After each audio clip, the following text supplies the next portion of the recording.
This is my 1988 Yamaha GT2 or G2 golf cart, and it's a little down on power. I rebuilt the engine like 2 years ago. I put a new carburetor on it, but this primary clutch has seen better days, and I don't think it's driving the belt all the way up to get top speed anymore. So we're gonna replace this primary clutch and see how much better it runs.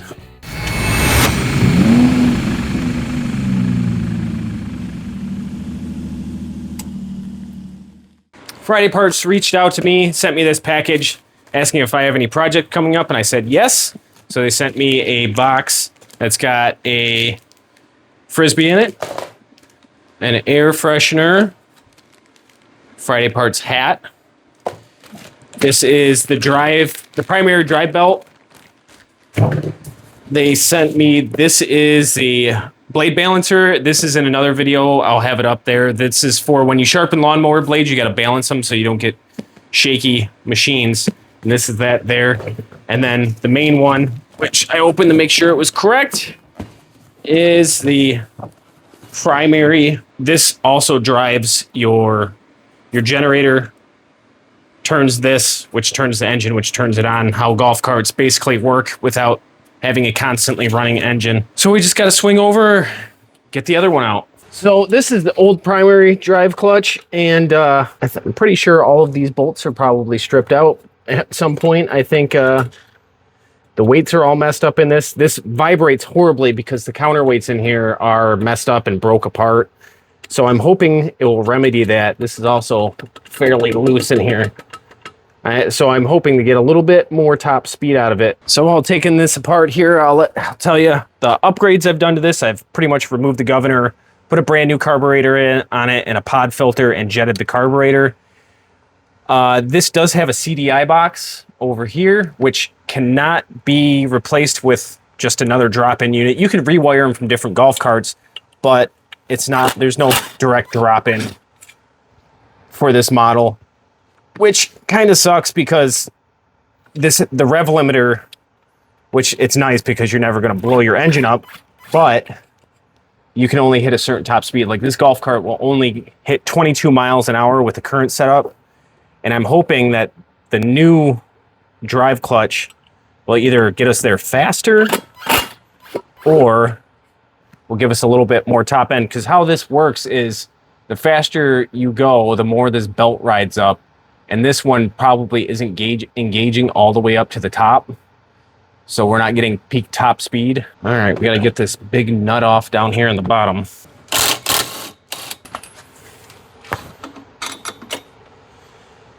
Well, that came out easier than I thought it would.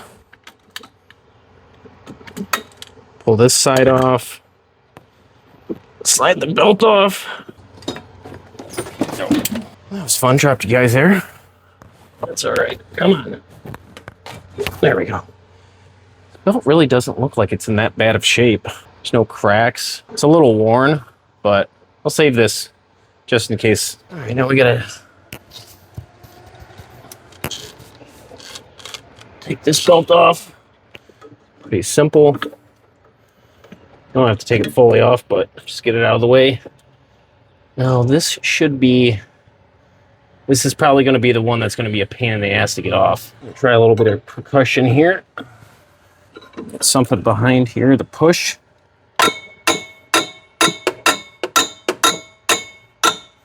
All right, that's on there pretty tight. I'm going to apply a little bit of heat and smack it a few times.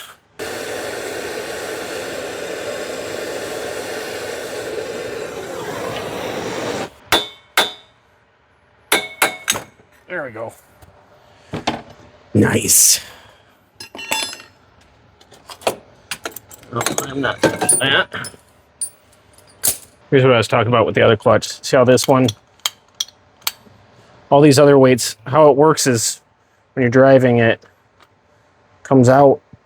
Well, it's not supposed to come all the way out like that. These weights here are balanced, and there's 3 of them. This was the odd one that broke. So it made everything just, yeah, it wasn't good. Now, this is not a keyed shaft. This is basically a tapered shaft and it's a friction fit. I'm sorry about the horrible lighting. There we go. That seems better. So all we got to do is put the new one on this and then drive that new bolt in, or rather the old bolt. But what I'm going to do is put a little bit of Loctite on it just so it doesn't come off. Before we do that, I'm going to make sure this belt can slip on.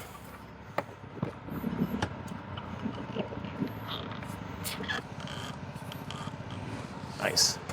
That's on. Just got to tighten this, then put the cap on.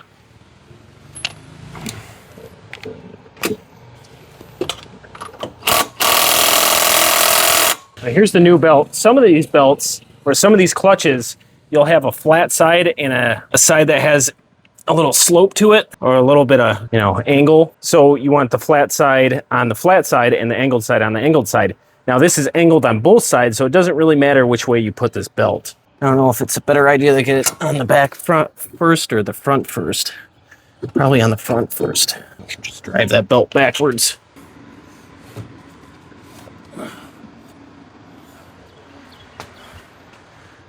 There we go. So on, the last thing I want to do is a little grease fitting right there. I want to put some grease in there. Probably comes with some grease from factory, but you never know. Give it a few squeezes. 1, 2, 3, 4, 5, 8. Should be good enough. Put our battery back in. Make sure you grab your standard adjustable wrench, because sometimes the metric one doesn't work, or as I like to call them, a nut lathe. That should be tight enough. All right, now let's test this.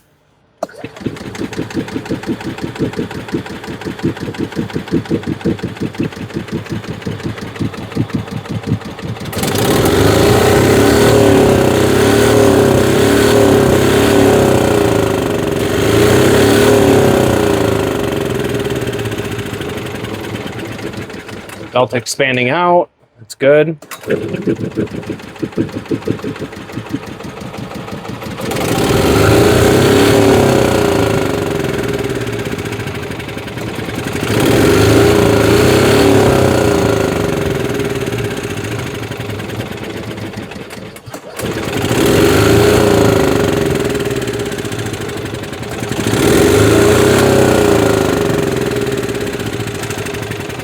Say it's definitely revving much faster.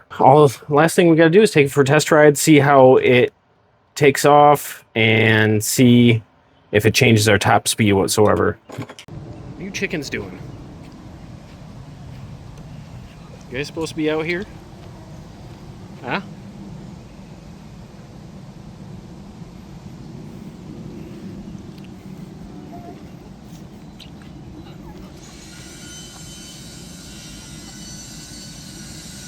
All right, let's take this for a little golf cart ride.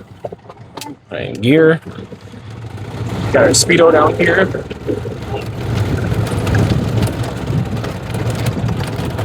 All right, let's see.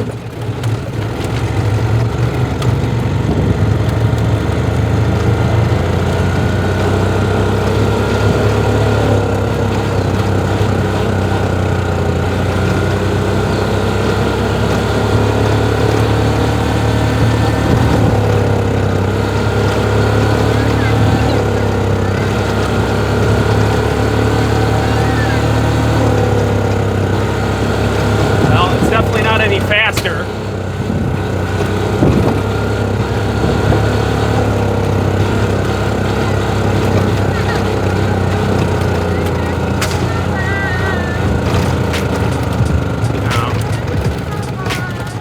Something wrong with the carburetor. It keeps backfiring. I think it's lean.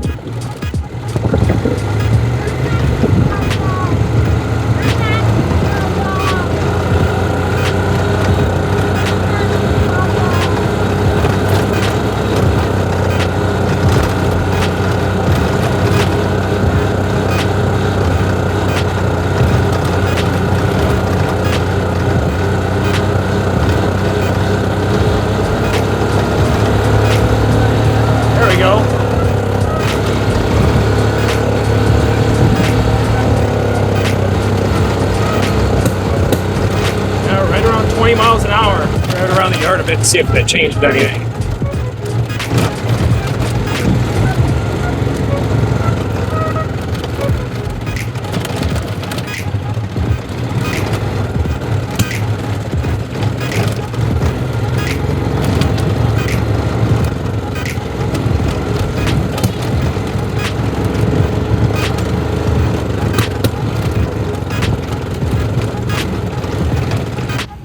I think there's some adjustment that needs to happen with the carburetor in order for it to work right.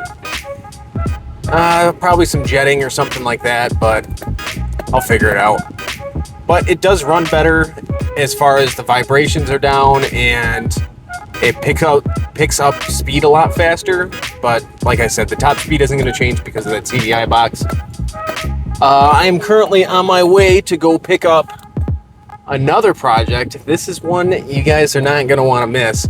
So don't forget to subscribe, and thank you for watching this video, and I'll see you next time.